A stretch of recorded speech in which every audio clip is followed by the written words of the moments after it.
The hallmark of films that sort of stood the test of time and were in that 10 to 20%, no matter what film area you're talking about, they're filmmakers who probably were curious about the visual effects process. And then they didn't just hand it off to the visual effects folks and say, make it cool.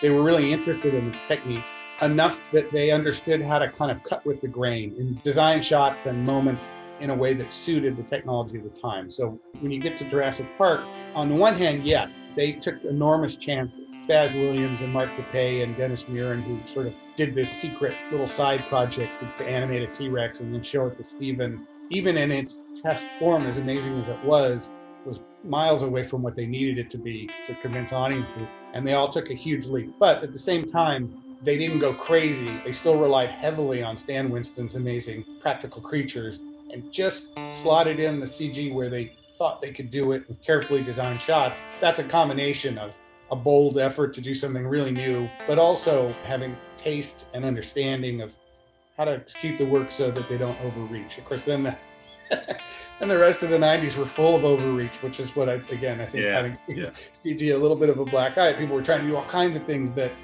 it really just wasn't ready for yet.